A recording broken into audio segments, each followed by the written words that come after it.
How closely do you follow MMA? Do you watch a lot of fights? I do watch a lot of fights. It's usually with the boys, though. Yeah. Like the guys that like can help me understand a lot of the things that are going on. Right. Because I think like the basics of what, like I could turn on an MMA fight and completely understand what's going on. Right. And but as far as like this person, that person, this person, usually I need to look to Leland to be like, who? And he's like, that guy. I'm like, oh, right, that guy. That was a great fight. Yeah. So. Yeah, that's one of the interesting things about it is there's, as opposed to like boxing, there's so many athletes that matter in MMA right now as opposed to boxing where you have like Pacquiao and Mayweather and that's it, And that's it. Right. It's hard to keep them all straight. Yeah, and it's what's interesting to me about MMA is you can take a bunch of kids that like someone like Josh who really started in wrestling, and they can actually prolong their athletic career by adding in other different types of fighting and actually like make a career out of it. It's an interesting thing. Whereas, boxing is kind of like, unless you were raised a boxer and you've been trying to box since the time you were 14, you're really not going to have a chance at it right now because it's so specific. So to see all these new kids coming up is pretty cool. Yeah, I think about that. I mean, there's so many American high school wrestlers, college wrestlers, and they graduate, and then what are they going to do? Either they go to the Olympics or they end up, having to sit on their butt at some day job, right? Well, and even if they do go to the Olympics, didn't Daniel Cormier actually go to the Olympics? Yeah, he. I don't know if he medaled. Now he's. Yeah. But he went to the Olympics, right? He definitely was a wrestler in the Olympics. But my point is, like, before kind of the rise of MMA, all these amazing talents had nowhere to go. Either maybe they could get into the WWF. Teach wrestling in high school, basically. Right. So, yeah, you're right. It's really cool that they can now expand their skill set and do something amazing as a career. Well, and I think that something that's inherent in most athletes is this drive to compete and this drive to win and this competitive nature that you see this with a lot of professional athletes where after their career is over, what do they do? Right. John Wellborn is a very good friend of mine. We dated for a while and he had this competitive nature in him and he was able to focus that and turn that into a CrossFit gym where he's in a completely new separate career that has that competitive nature in it, but he's not playing football anymore. Right. So it's you see a lot of these athletes kind of like looking for something to do after they actually have these professional careers. So it's I enjoy it. I think it's fun. But they all have, it makes complete sense that I hang out with all these guys, actually. So you've trained a little Krav Maga, boxing. Any other martial arts, Brazilian Jiu-Jitsu, Muay Thai, anything like that? No, I don't train it, no. But with the kind of the characters that I've played, like most fighting to me, especially like theatrical fighting, right, is just a big dance. Yeah. And so everything's choreographed. So I can pick up fight choreography really easily. If I actually had to fight somebody, I would lose miserably because I'm a total baby. I'm such a girly girl. Oh no, you just you just disappointed millions of people. I did.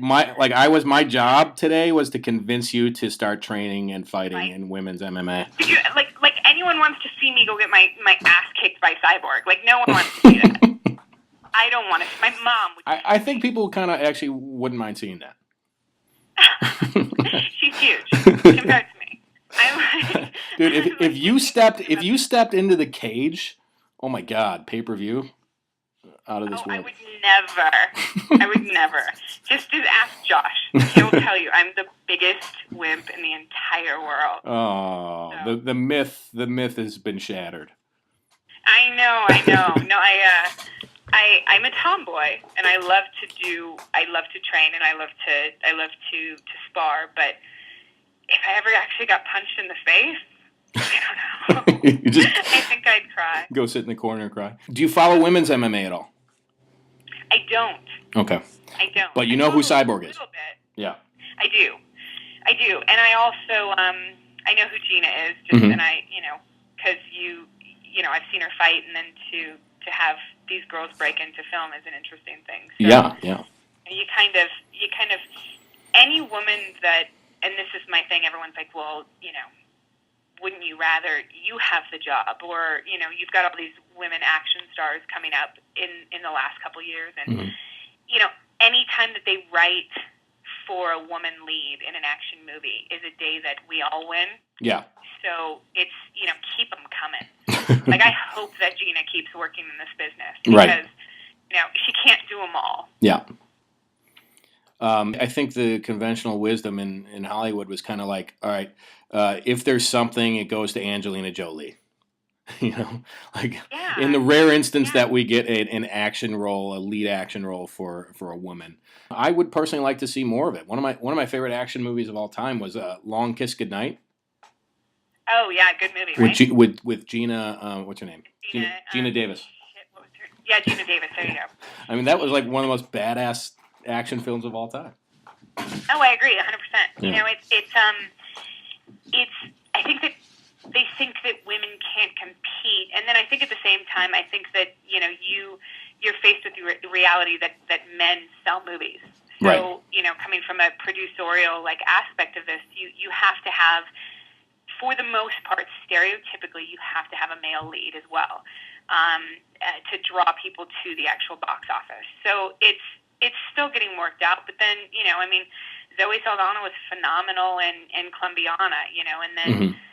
You've got, it's Gina. I watched a little bit of Haywire, and Mm-hmm. fuck, her choreography was amazing, Right. absolutely amazing. So it gives hope, And then I just did, when I was in Riddick, it was me and 15 men, and every single one of them was some sort of a fighter, and I held my own with these boys, which I think it needs to be proven. You can prove yourself over and over and over again as a woman. So, were there any notable MMA fighters in Riddick? We had. Well, there's Dave Bautista, who's training right now, Mm-hmm. but obviously from a different sort of fighting fame. But we had, God, what was his name? Conrad Pia, I think, was Golden Gloves in Canada, boxer. Okay. I think that's his name. I should look at my schedule to make sure that I'm not fucking up these guys' names. I'm sure I am, but I just know him as Connie. And then Matt Nable was an Australian who was a boxer for a bit, and he also played, I think, Aussie Rules football, but his brother was a huge boxer. So, we had those guys, and then we had, there's a couple more, but no, huge, MMA guys, no. Gotcha. So they all trained up there with, I think they trained at GSP's gym. Oh, awesome. Yeah. That's pretty amazing. So, and then Vin's bodyguard, I think he won Ultimate Fighter. Oh, really? Alex. Crap, what's his last name? We'll have to look it up. It's in my phone somewhere. Let me Google it. So he and Batista trained a lot together. I can find it in a second. Okay. Alex Schonauer. Argentine-American professional mixed martial arts fighter. He was in the opening season of Ultimate Fighter 1, and it looks like he might have lost to Forrest Griffin. Oh, God. So I don't know if he won. I mean, it's pretty badass either way. Yeah. Yeah, well, that's kind of my whole point. Anyone who has the balls to get in a cage is, in my book, pretty awesome. So we were surrounded by fighters. It was, I put on 10 pounds of muscle. Wow. It was pretty gross. I had veins sticking out of my chest. It was, I had to keep up with the boys. We've been talking for a while. There's a ton of stuff I wanted to cover. Let me throw a couple things out there. First of all, you had thyroid cancer, or were diagnosed about 5 years ago. I did, yeah. And thyroid was removed, and you've been in remission ever since? Yes, for sure. They took it out, I think, in August of '08. Mm-hmm. August of '08, yeah. It just changes. It changes a lot of things. Like I feel like I went through menopause at 28, so it. I have to train harder. I have to eat better. I have to do a lot of things that most people don't really have. Most people really don't have to think about till they're about 40. Right. Is it the kind of thing where you are maintaining it or dealing with it on a daily basis? You have you probably have some medication, but like every once in a while, I miss a week of working out. Is that something that's unacceptable for you? It's pretty unacceptable. Yeah. Yeah. It's purely just for my own like psychological Mm-hmm. health. It's unacceptable, but Mm-hmm. it's my body. Because my metabolism is regulated now completely by medication. Right. And you can't, and everyone's like, well, just take too much medication. I'm like, well, then I'll have a heart attack. So I can't, it actually has to be at a perfect level. Right. So I have to take a pill twice a day, which kind of sucks. And I get tired a lot more than I used to. That's annoying. Which is annoying. Yeah. I'm 32. Like, I shouldn't be this tired. Mm-hmm. But it's just normal. It's everyone has their shit, and it's just different shit. Yeah. So. By the way, I was watching Ask Katee on your website, www.kateesackoff.com, and you look amazing. I mean, you look like you look fitter than ever. You look really healthy to me. I have to work really, really hard at it. Mm-hmm. It's not something, being athletic comes very easily for me, but Right. standing next to these actresses that are 110 pounds does not. I'm never going to weigh 110 pounds. Like, I sit at 135. That's Mm-hmm. where I sit. I've weighed the same since high school. It's not going to change. So, but I have to work at it.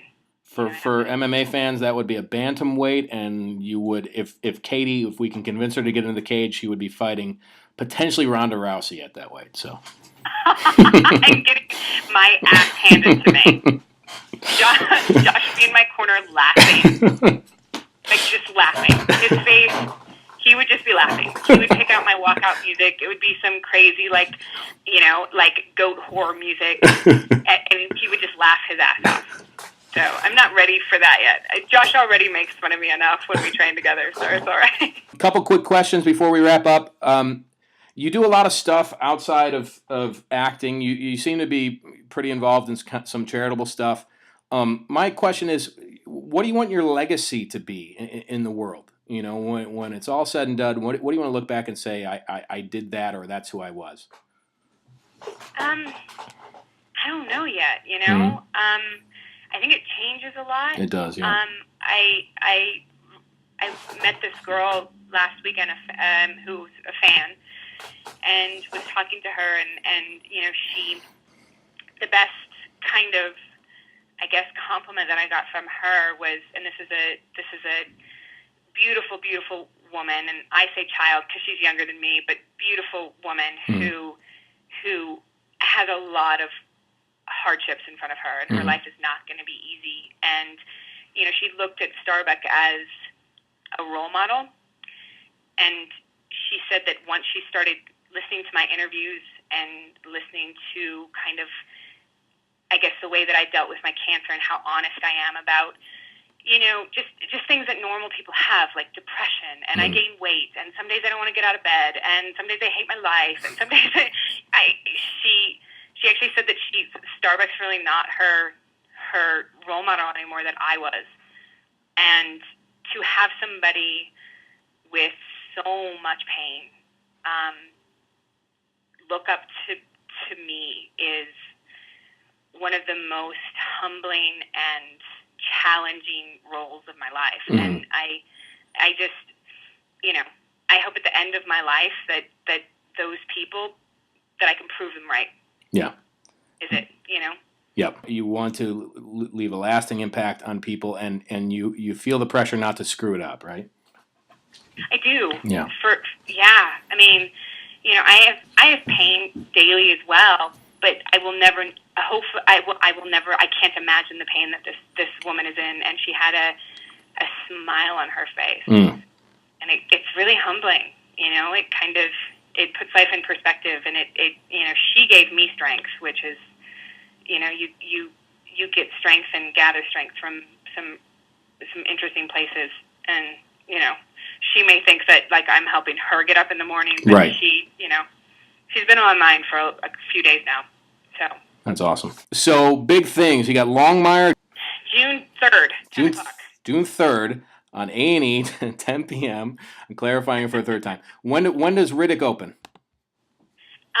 2013. I'm hoping like January sometime. I don't know. It's Vin. It's on his Facebook page. Mm-hmm. He seems to be giving the best updates possible. But it's pretty badass. My character, she's the sniper, and my gun is bigger than I am. So it's it's pretty awesome. I actually threw my shoulder out, having to throw it up on top of my shoulder one day because it's like 50 pounds. Oh God. So They couldn't get a prop. Come on. No, it was, and this is the other problem, is that I like to do everything myself. Right. Sometimes to my own detriment. Mm-hmm. So when you're standing next to Batista, who makes like every guy look like a child, right. You kind of go, I can pick up the 50-pound gun. Right. Oh, and the 70-pound case it goes in, you just put that in my other hand. It'll be awesome. Just rip my shoulders out of their sockets. It's fine. For Riddick, you had an intense training regimen, and you're continuing that now with Longmire. Can you tell us about that? Yeah, I was a swimmer when I was younger, and I haven't trained for anything the way I trained for Riddick. Mm-hmm. I mean, I was in the gym lifting with the boys, and at one point there was this ex-professional football player who will go nameless, was using the 35-pound dumbbells for like flies, and I walked over and I couldn't find them, and I walked over and I said, "Can I borrow those?" And he said, "Sure," and I picked them up and started doing curls, and he was like, "Oh my God, who is this chick? Like, what the hell's going on?" 35 pounds in each arm? Yeah. Oh my God. Yeah, no, I got really strong really fast. Wow. And then I did a lot of Tabata protocol, so I was doing a lot of sprinting.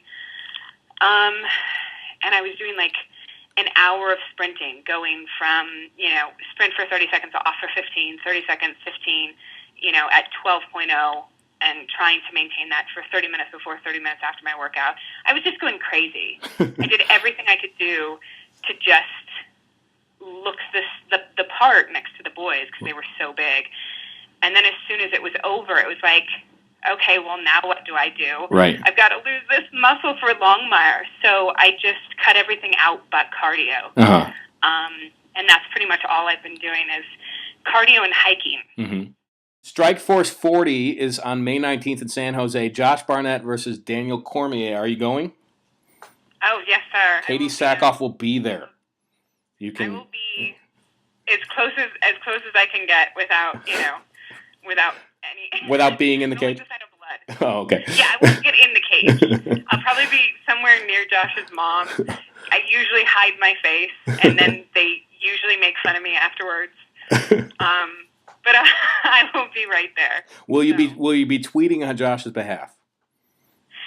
I don't think so. I mean, I'll tweet the entire time, but I think that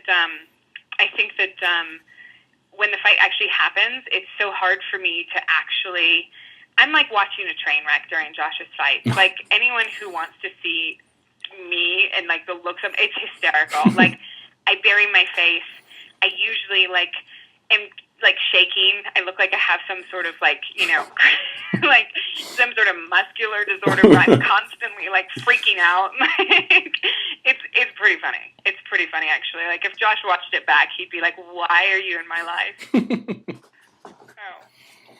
All right. Well, Katee Sackhoff, thank you very much. Longmire coming up. Chronicles of Riddick. Battlestar Galactica fame. Thanks for taking the time to talk to us. For sure. Definitely.